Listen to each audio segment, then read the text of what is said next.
Hey guys, कैसे हैं आप लोग। उम्मीद करता हूँ आप बहुत अच्छे होंगे और अपनी तैयारी बहुत अच्छे से कर रहे होंगे। दोस्तों, आज मैं आपको लेकर के आया हूँ मध्य प्रदेश वन रक्षक परीक्षा 2017 का पहली शिफ्ट का पहला पेपर का इंग्लिश का सारा 20 के 20 क्वेश्चंस आपके सामने लेकर के आया हूँ। दोस्तों, 20 के 20 क्वेश्चन आपके सामने आएंगे। ये 20 के 20 क्वेश्चन आपको बताएंगे आप कितने पानी में हैं, आपकी तैयारी कैसी चल रही है। आप खुद को एनालाइज कीजिए और एनालाइज करके आप ये बताइए कि आप क्या सच में इतने क्वेश्चन के आपको जवाब पता थे। अगर आपके जवाब 20 में से 15 आते हैं तो आप बहुत अच्छे तैयारी कर रहे हैं और बहुत ईजिली आप सिलेक्शन ले लेंगे।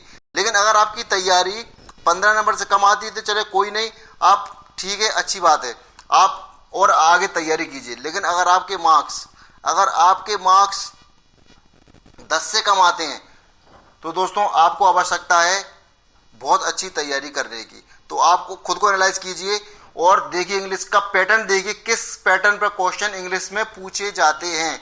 तो दोस्तों, बिना किसी देर किए, बिना किसी रुकावट के शुरू करते हैं आज का ये इंग्लिश का इंटरेस्टिंग वीडियो। दोस्तों, इंग्लिश में पहला क्वेश्चन आया था 2017 में। 2017 का बैच का पहला क्वेश्चन था दोस्तों, आपके सामने है। Out of the given 4 words only one is spelled correctly, find the word that is correctly spelled. Means दोस्तों, इसका मतलब यह है कि आपको स्पेलिंग मिस्टेक्स के क्वेश्चन जरूर करने हैं। स्पेलिंग मिस्टेक्स यानी कि दोस्तों स्पेलिंग एरर वाले क्वेश्चन आते हैं, उस पर आपको ज्यादा फोकस करना है। तो दोस्तों, इसके ऑप्शन है थोरोली, टुमारो, सरप्राइज, स्ट्रेटजी। आपको देखना आपको वोकैब कितनी अच्छी है आपकी इंग्लिश में, आपको किस तरीके से स्पेलिंग अच्छी आती है। स्पेलिंग एरर आप जरूर कीजिए। तो दोस्तों, इसका सही जवाब है स्ट्रेटजी। स्ट्रेटजी की स्पेलिंग सही है, बाकी सबकी स्पेलिंग गलत है। दोस्तों, अगला क्वेश्चन है out of the given 4 words only one is not spelled correctly, find the word that is not correctly spelled. देखिए दोस्तों, पैटर्न देखिए इंग्लिश में। पैटर्न ये कह रहा है कि आपको क्वेश्चन किस टाइप से करने हैं। आपको स्पेलिंग करेक्शन जरूर देखना है, आपको स्पेलिंग आती है या नहीं आती ये जरूर देखिए। आप इसका आंसर दीजिए। इसका आंसर क्या हो सकता है? ब्यूरोक्रेसी, डेमोक्रेसी, एनार्की या पार्लियामेंट। आप देखिए इसमें से एक कोई स्पेलिंग गलत है, बाकी सारी की सारी स्पेलिंग सही है। तो इसका क्वेश्चन आपको पूछ सकते हैं कौन सी स्पेलिंग सही है या कौन सी स्पेलिंग इन 4 में से गलत है। तो आपको देखना है। तो बताइए इसका आंसर क्या है दोस्तों। इसका सही जवाब है ब्यूरोक्रेसी, ये स्पेलिंग गलत है। दोस्तों, नेक्स्ट वन इज आपका अगला क्वेश्चन है क्वेश्चन नंबर 3।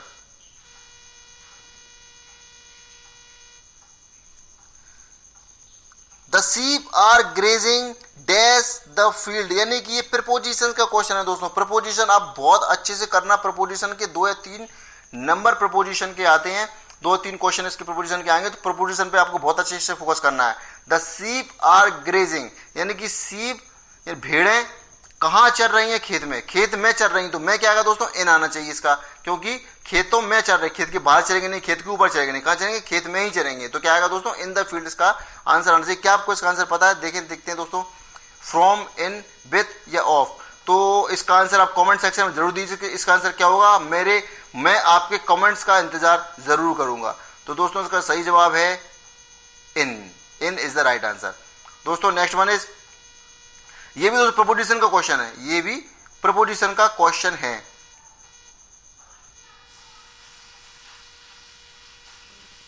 तो दोस्तों, अगला क्वेश्चन है प्रपोजिशन का। Fill in the blank with the correct preposition.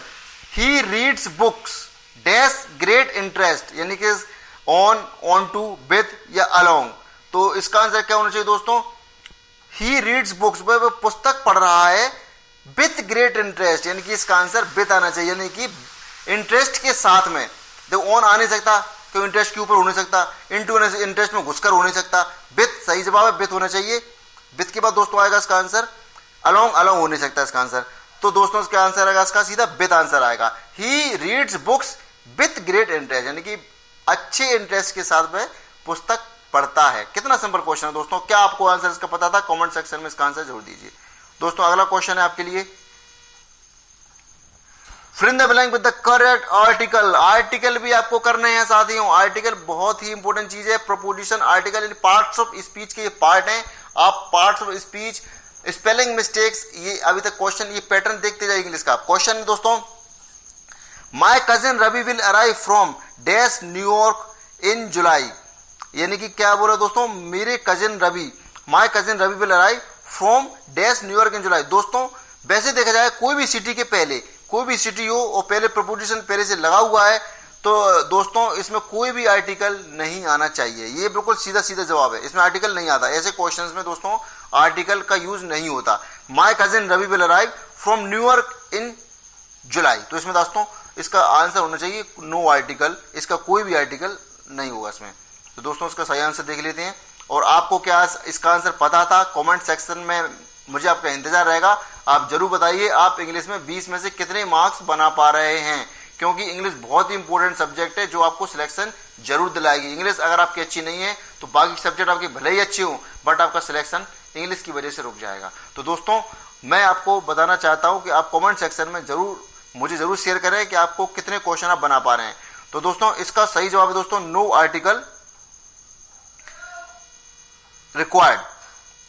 दोस्तों अगला क्वेश्चन है fill in the blank with the correct article. देखो एक और आर्टिकल क्वेश्चन पूछा था दोस्तों, तो आप आर्टिकल भी आप जरूर कीजिए। आर्टिकल बहुत इंटरेस्टिंग चीज है आर्टिकल। तो आपको देखिए, the baby bears dash strong resemblance to its grandfather. ठीक है दोस्तों, देयर बेबी बियर्स यानी उनके baby bears dash strong resemblance to its grandfather. तो दोस्तों इसका आंसर क्या होना चाहिए? आप आर्टिकल आपने अच्छे से कर रहे हैं तो इसका आंसर आप जरूर दीजिए कमेंट सेक्शन में, मुझे आपके इस क्वेश्चन का भी इंतजार रहेगा। तो दोस्तों इसका सही जवाब क्या होना चाहिए? इसका सही जवाब दोस्तों होना चाहिए a, a strong resemblance. A strong resemblance, एक स्ट्रॉन्ग रिजेम्बलेंस, बहुत प्रचंडता के साथ, बहुत मजबूती के साथ दोस्तों उसका कनेक्शन था अपने ग्रैंडफादर से। तो इसका आंसर दोस्तों होना चाहिए ए। तो इसका आंसर दोस्तों आएगा, इसका आंसर देख लेते हैं क्या होना चाहिए। इसका आंसर दोस्तों ए इज द राइट आंसर। हाँ दोस्तों अगला क्वेश्चन आपको बताते चलते हैं। अगला क्वेश्चन है out of the given 4 sentence, इन 4 सेंटेंसों में से choose the one which is grammatically correct. यानी ग्रामर के ऊपर क्वेश्चन आए दोस्तों, जो ग्रामेटिकल, आपको टेंसेस अच्छे से करने हैं। टेंसेस में आपको प्रेजेंट टेंस, पास्ट टेंस और फ्यूचर टेंस। टेंस पे भी आपको ज्यादा फोकस करना है। टेंस में देखो पास्ट में बहुत सारे टेंस आते हैं, प्रेजेंट में बहुत सारे टेंस आते हैं, present participle, present perfect, present perfect continuous, present continuous, इन पे फोकस करना है। पास्ट में पास्ट पार्टिसिपल, पास्ट इंडेफिनिट उसी को बोलते हैं, past perfect continuous, past continuous, future continuous, future perfect continuous. ठीक है दोस्तों, तो ये टेंसेस बहुत अच्छे से आपको कवर करने हैं। तो आपका क्वेश्चन है दोस्तों, the bells of the church have been ringing from morning. दोस्तों यही इसका सही जवाब है। बाकी को क्वेश्चन देखना बंद ही कर दीजिए, क्योंकि बेल्स में बेल से प्लूरल है, प्लूरल फॉर्म होता है तो प्लूरल के साथ हमेशा हैव बीन आता है। आपको पता होगा अगर आप तैयारी कर रहे हैं तो। और अगर ये प्लूरल नहीं होता तो इसका आंसर हैज बीन हो जाता। बट ये प्लूरल है बेल्स, तो इसका आंसर होना चाहिए फर्स्ट, इसका आंसर आना चाहिए the bells of the church have been ringing from morning. तो उसको इसका आंसर देखते हैं क्या है। The bells of the church have been ringing since morning, sorry since morning इसका आंसर होना चाहिए दोस्तों, क्योंकि मॉर्निंग से बता है, मॉर्निंग एक अच्छी चीज है। मॉर्निंग मीन्स होता है कि आपको ज्ञात है कि सुबह से हो रहा है, सुबह से हो रहा है, यानी कि आपको एग्जैक्ट टाइम पता है। तो एग्जैक्ट टाइम होता है तो उसमें सिंस आता है, और एग्जैक्ट टाइम नहीं होता है तो उसमें दोस्तों आता है फ्रॉम। तो इसका आंसर होना चाहिए सिंस वाला। तो the bells of the church have been ringing since morning, इसका सही जवाब है दोस्तों। अगला है out of the given 4 sentences choose the one which is grammatically correct. यानी ग्रामर के ऊपर फिर से क्वेश्चन, दो क्वेश्चन ग्रामर के ऊपर आए, 2 क्वेश्चन आर्टिकल के ऊपर आए और 2 क्वेश्चन प्रपोजिशन के ऊपर आए। देखते हैं दोस्तों इसका क्या आंसर होना चाहिए। Mohan did not borrow anything from his neighbours. Mohan did not borrow something of his neighbours, ये नहीं हो सकता बिल्कुल भी। Mohan did not borrowed anything from his neighbours, Mohan ने अपने नेबर से कुछ भी नहीं उधार लिया। Mohan did not borrowed something from his neighbours. तो दोस्तों अगर आपको टेंसेस अच्छे से आते हैं तो डिड के साथ कभी भी वर्ब की सेकंड फॉर्म या थर्ड फॉर्म नहीं आती है। अगर आपने डिड लगा दिया है तो डिड के साथ हमेशा वर्ब की फर्स्ट फॉर्म ही आती है। तो जहां जहां बोरोड लगा है वो तो दोनों के दोनों ऑप्शन गलत हो गए। तो दोस्तों पहला ऑप्शन दे रखा है Mohan did not borrow anything from his neighbours, Mohan ने कभी भी कोई भी चीज उधार नहीं ली है अपने पड़ोसियों से। तो इसका आंसर दोस्तों मुझे पहला ही इसका आंसर लग रहा है Mohan did not borrow something, of is never something तो हो नहीं सकता, ऑफ मिस होता है कट गया यानी कि ऑफ खत्म हो गया, तो ये चीज नहीं हो सकती दोस्तों। फ्रॉम इसका आंसर सही है कि इसमें सी आ रहा है, तो दोस्तों इसका सही आंसर होना चाहिए एक, Mohan did not borrow anything from his neighbours. दोस्तों अगर आप भी इसका आंसर दीजिए, कमेंट सेक्शन आपके लिए खुला हुआ है, इसका आंसर आप जरूर दीजिए, इसका आंसर क्या होना चाहिए। दोस्तों देखते हैं इसका आंसर क्या है। इसका सही जवाब है दोस्तों Mohan did not borrow anything from his neighbours, यानी कि इसका आंसर जो मैंने बताया था फर्स्ट वही सही है। अगला क्वेश्चन दोस्तों आपके लिए आ रहा है, out of the given 4 options choose the correct conjunction. दोस्तों कंजंक्शन भी आते हैं, ये पार्ट्स ऑफ स्पीच का ही पार्ट है। पार्ट्स ऑफ स्पीच में दोस्तों क्या क्या आता है, noun, pronoun, adjective, adverb, conjunction, preposition, interjection, ये सारी चीजें आपको पार्ट्स ऑफ स्पीच में आती हैं। तो कंजंक्शन पार्ट्स ऑफ स्पीच का पार्ट है, तो कंजंक्शन से भी क्वेश्चन आए हुए हैं। तो दोस्तों इसका क्वेश्चन दे रखा है, whose bananas aren't ripe dash they are still green, यानी कि those bananas aren't ripe they are still green, यानी कि जो बनाना है वो बनाना यानी जो केले हैं वो अभी तक सड़े हुए नहीं हैं, वो अभी भी ग्रीन रखे हुए हैं। अभी भी कैसे रखे हैं, ग्रीन, अभी भी हरे हैं। तो इसका मतलब अभी मतलब होता है यट, अभी मतलब होता है यट यानी कि अभी तक, तो बट आ नहीं सकता इसमें, लेकिन वो हरे कोई तुक नहीं बन रहा, ये बट आएगा नहीं और आएगा नहीं, और इसलिए नहीं आया। और का मतलब होता है या ये या वो, तो या ये या वो का भी कोई ऑप्शन नहीं है इसमें दोस्तों। नेक्स्ट है वाइल, वाइल भी नहीं आ सकता, वाइल मतलब होता है जबकि, तो जबकि भी नहीं आएगा। तो दोस्तों इसका सही जवाब होना चाहिए यट। क्या आपको इसका भी जवाब पता था? आप कमेंट सेक्शन में जरूर बताइए और अपने आप को एनालाइज कीजिए। दोस्तों उसका सही जवाब है, देखते हैं सही जवाब क्या है साथियों उसका, यट, यट इसका सही जवाब है। दोस्तों अगला क्वेश्चन देखते हैं,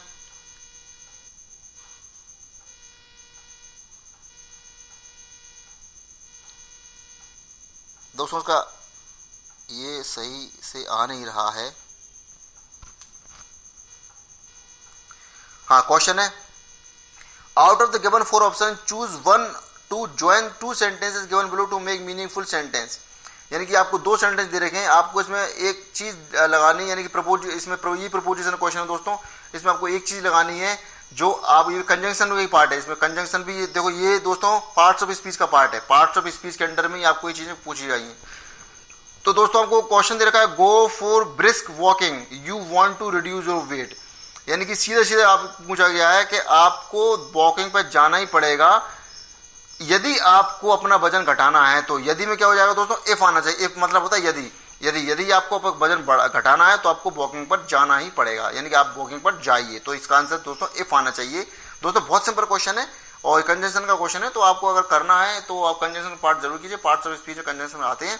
तो मेरे हिसाब से आंसर इफ होना चाहिए, कि आपके हिसाब से इसका आंसर क्या होना चाहिए कमेंट सेक्शन में जरूर बताइए। दोस्तों इसका आंसर देखते हैं जरा, इसका आंसर दोस्तों इफ, यानी कि दोस्तों मैं सही हूं।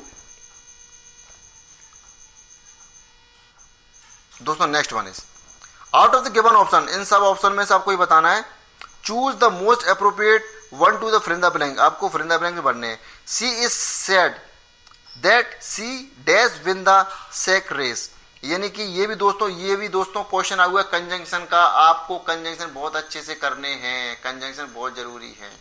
तो दोस्तों इसका आंसर है कुड नॉट, आप देख लीजिए, she is said that she could not win sack race, ठीक है दोस्तों ये जरूर कीजिए। Next one is find the word which can be replaced for the given sentence, यानी कि आप, ये दोस्तों आ चुका है क्या कि आपको वन वर्ड सब्स्टिट्यूशन आज जो है दोस्तों, वन वर्ड सब्स्टिट्यूशन का ही क्वेश्चन आया है, वो भी आप कीजिए। A person who is unable to pay off his डेब्ट, यानी कि वो ऐसा व्यक्ति जो अपने कर्ज नहीं चुका पाया हो, वो अपने जैसे जो कर्ज लिया हो, जो लोन लिया हो वो नहीं चुका पाया, उसको क्या बोलते हैं दोस्तों, उसको बोलते हैं दिवालिया, इंग्लिश में बोलते हैं उसको बैंकरप्ट। तो उसका सही आंसर इसका दोस्तों बैंकरप्ट होना चाहिए, जो व्यक्ति जो अपने पे नहीं चुका पाया हो उसको बोलते हैं बैंकरप्ट। तो दोस्तों इसका आंसर आपको पता होना चाहिए, पता होगा भी, बहुत सिंपल क्वेश्चन है। तो दोस्तों इसका सही जवाब है दोस्तों, इसका सही दोस्तों होना चाहिए bankrupt, yes bankrupt is the right answer.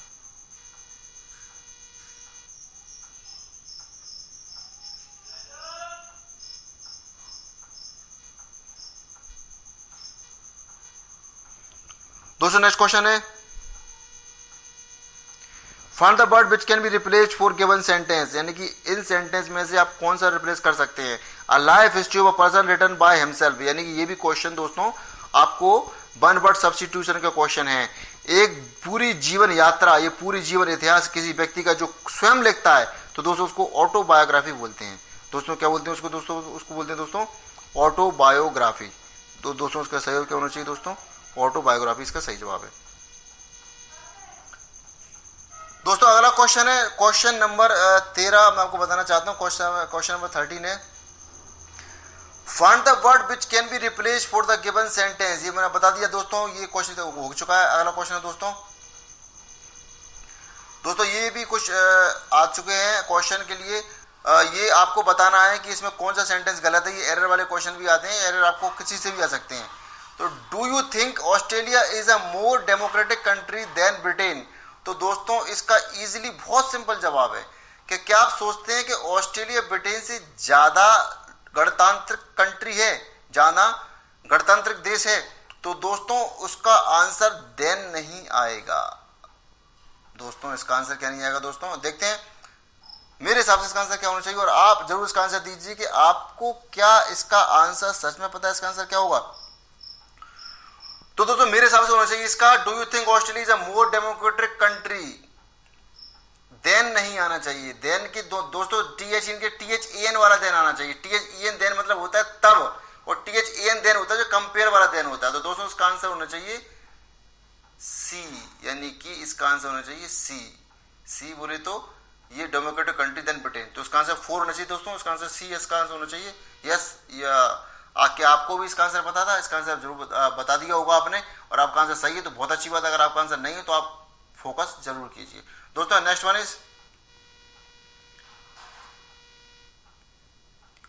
These copies are for distribution are they. यानी कि दोस्तों ये भी एरर वाला क्वेश्चन आपको बताना है कि इसमें एरर है या नहीं है। तो दोस्तों ये भी बहुत इंपॉर्टेंट चीज है, आप जरूर बताइए क्या इसका आंसर क्या होना चाहिए। तो these copies are for distribution are they. तो दोस्तों इसका सही जवाब होना चाहिए सी, क्योंकि आर दे नहीं होगा। दीज कॉपीज आर फॉर, ये कॉपी डिस्ट्रीब्यूशन के लिए हैं। तो क्या है? तो इसका आंसर होना चाहिए दोस्तों सी मतलब इसका आर दे नहीं होना चाहिए इसका आंसर। तो उसको दे की जगह दोज होना चाहिए। क्या होना चाहिए दोस्तों? दे की जगह दोज आना चाहिए। तो आर दो यानी कि क्या वास्तव वो हैं, तो दे नहीं, दे की जगह क्या आएगा? दोज आएगा। तो दोस्तों इसका सही जवाब देख लेते हैं। इसका सही जवाब है सी, यानी कि आई एम राइट। आप लोग भी दोस्तों सही हो गए जहां तक मुझे ध्यान है। दोस्तों अगला क्वेश्चन देखते हैं। अगला क्वेश्चन है, ये क्वेश्चन दोस्तों आया हुआ है ईडीएम फ्रेजेस के ऊपर क्वेश्चन। दोस्तों ईडीएम फ्रेजेस, इसका मीनिंग आपको बताना है कि इसका मतलब क्या होता है, इस ईडीएम का मतलब क्या होता है। यानी कि लोकोक्ति, कहावत, ये प्रोवर्ब वगैरह ये आते हैं, तो आपको ये भी करना है थोड़ा बहुत इसमें। Question, her mother took the law into her own hands when she heard that her child had been abused. मतलब दोस्तों उसका मतलब समझने की कोशिश कीजिए। उसकी माता ने सारे नियम अपने खुद के हाथ में ले लिए जब उससे ये सुना कि उसका बच्चा है बीन अब्यूज्ड, मतलब उसका बच्चा जो है वो कैसा है? अब्यूज्ड है। उसका बच्चा कैसे भगवान द्वारा उसको श्रापित है। क्या होना चाहिए उसको? मतलब गंदा है। ठीक है दोस्तों, मतलब थोड़ा उसका नेगेटिव वर्ड इसमें यूज आ रहा है। तो आप देखिए इसका ऑप्शन क्या होना चाहिए। To do something illegal in order to punish someone, यानी कि क्या इसका मतलब होना चाहिए कि इलीगल तरीके से कोई काम करना और दूसरों को पनिश करना, कोई इलीगल काम करके ताकि हम दूसरों को पनिश कर सकें। तो क्या ये उसका आंसर होना चाहिए? दूसरा, नन ऑफ द, इनमें से कोई भी नहीं। तीसरा, to wear the cross of the जज, यानी कि स्वयं जज के कपड़े पहन लेना, स्वयं जज बन जाना मतलब। और चौथा है टू लिफ्ट समथिंग हैवी, जो कुछ भारी चीज उठा लेना।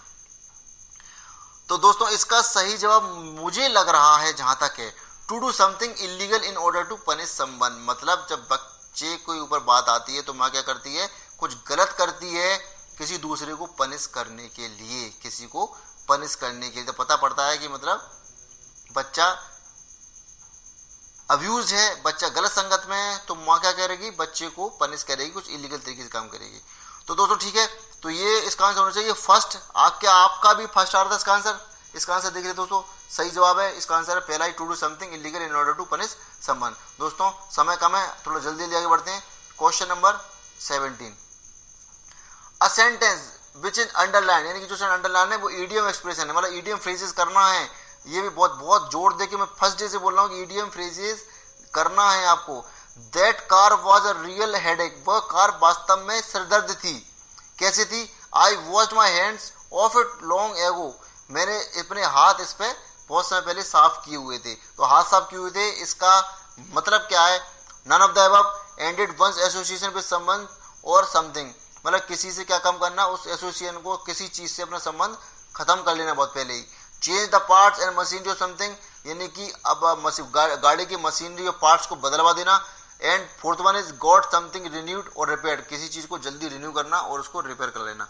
दोस्तों इसका सही जवाब होना चाहिए ended ones association with someone और समथिंग, यानी कि किसी चीज से रिश्ता खत्म कर लेना, किसी चीज से जो है पहले ही उस चीज को क्या करना, किसी कारणवश उस एसोसिएशन को, उस हमारा जो लिंक है उस लिंक को समाप्त कर लेना, एंड कर लेना। ठीक है, तो हाथ साफ करना मतलब हाथ साफ पहले से ही अपने आप को छोड़ देना, अपने आप को पीछे खींच लेना। तो दोस्तों इसका सही जवाब होना चाहिए ended ones association with someone और समथिंग। अगला क्वेश्चन है दोस्तों 18वां क्वेश्चन इंग्लिश का है। A sentence which an underlined word is given below, find the word which is most similar to the meaning in the underlined word, यानी synonyms और antonyms। दोस्तों synonym antonym बहुत अच्छे से आपको फोकस करना है। आप synonym antonym बढ़िया से कीजिए, आपको 2 या 3 नंबर synonym antonym के जरूर मिल जाएंगे। यानी कि we were charmed by his boyish manner, यानी कि हम charmed हुए, हम बहुत ज्यादा खुश हुए, हम बहुत ज्यादा प्रभावित हुए उसके boyish manner से, उसके बहुत अच्छे मैनर के जरिए।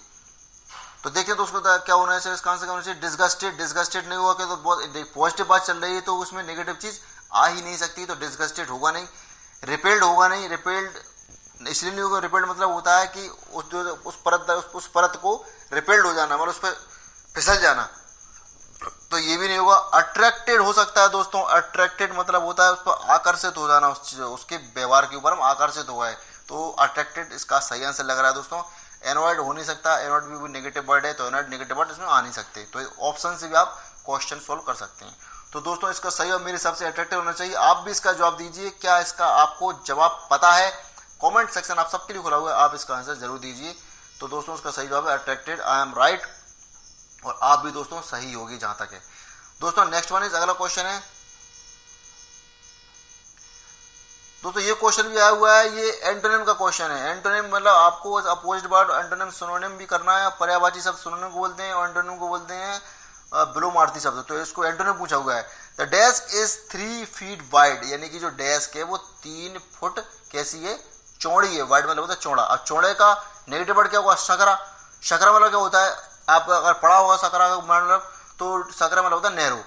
तो वाइड का जो अपोजिट वर्ड है जो एंटोनिम है वो क्या होना चाहिए? नैरो होना चाहिए। तो दोस्तों कहीं मत जाइए, सीधा इसका ऑप्शन नंबर 4 पे क्लिक कीजिए, आपको इसका आंसर मिल जाएगा नैरो। सही जवाब सभी लोगों ने दिया होगा, मैं ऐसा उम्मीद करता हूं। दोस्तों अगला क्वेश्चन है, क्वेश्चन नंबर लास्ट क्वेश्चन है, ये पहली शिफ्ट के पहले दिन की पहली शिफ्ट का वन रक्षक 2017 परीक्षा का पैटर्न आप देखते जाइए क्या क्या पूछे गए हैं। हाँ इसमें दोस्तों पूछा गया है, इसमें अपोजिट पूछा गया है, इसमें देखो अपोजिट लिखा हुआ है, तो क्या करना है आप दोस्तों, आपको इसमें आपको एंटोनिम खोजना है। The improvement in sales figures had a beneficial effect to the company as a whole. Beneficial मतलब क्या होता है? कोई फायदा पड़ रहा है, तो फायदा क्या है? पॉजिटिव चीज है, तो हमको ऑप्शन में से ये छांटना है कि पॉजिटिव चीज की नेगेटिव चीज क्या हो सकती है। तो सबसे पहले देखते हैं दोस्तों एडवांटेजेस। एडवांटेजेस नहीं आ सकता। एडवांटेजेस इसलिए नहीं आ सकता दोस्तों क्योंकि एडवांटेजियस जो है वो क्या है दोस्तों? एक पॉजिटिव वर्ड है, तो उसको साइड से कर दीजिए। फेवरेबल नहीं आ सकता, फेवरेबल ही पॉजिटिव वर्ड है, यानी कि हमको बेनिफिशियल एक पॉजिटिव वर्ड उसका नेगेटिव वर्ड खोजना है। तो एडवांटेजेस पॉजिटिव वर्ड है, नहीं आएगा। फेवरेबल पॉजिटिव वर्ड है, नहीं आएगा। सिमिलर भी क्या है? सेम वर्ड है, वो भी पॉजिटिव की तरफ हमको शो करता है, वो भी नहीं आएगा। दोस्तों इसका एक ही नेगेटिव वर्ड है इसमें, डिसएडवांटेजियस, ये नेगेटिव वर्ड है, मतलब आपको नुकसान हो रहा है, आपको फायदा नहीं हो रहा है। तो उसका सही ऑप्शन दोस्तों, सही आंसर डिसएडवांटेजेस आना चाहिए मेरे हिसाब से। आपके हिसाब से क्या आना चाहिए कमेंट सेक्शन में जरूर बताइए। तो दोस्तों इसका सही होना चाहिए डिसएडवांटेजेस। तो दोस्तों इसका सही जवाब है डिसएडवांटेजेस। दोस्तों ये क्वेश्चन थे 20 के 20 क्वेश्चन इंग्लिश के। मैंने आपको विद डिटेल सॉल्यूशन देने की कोशिश की है और आपको बताया कि वो कौन कौन सी चीज करना है। तो इस चीज से हमको ये समझ में आता है कि हमको क्या क्या करना है। हमको दोस्तों इडियम फ्रेजेस करना है, पार्ट्स ऑफ स्पीच करना है, ग्रामर करना है और एरर करना है, बस इन सब से आपका काम हो गया। और एंटोनिम सिनोनिम, इतना सब क्वेश्चन आया हुआ है, बस यही पैटर्न है। यही पैटर्न के ऊपर आपको 2022 का भी वन रक्षक का एग्जाम आएगा। बस इंग्लिश में आपको इतना ही करना है, आप बस इतना कर लीजिए, आपका 100% सिलेक्शन हो जाएगा दोस्तों। और उम्मीद करता हूं आज का वीडियो आपको बहुत अच्छा और पसंद आया होगा। ऐसे ही वीडियो मैं आपको लाता रहूंगा रोज, हर रोज, और आपको इसी तरह मैं एजुकेटेड करता रहूंगा। दोस्तों, वीडियो पसंद आया हो तो उसको लाइक कीजिए, शेयर कीजिए और सब्सक्राइब जरूर कीजिए, और साथ में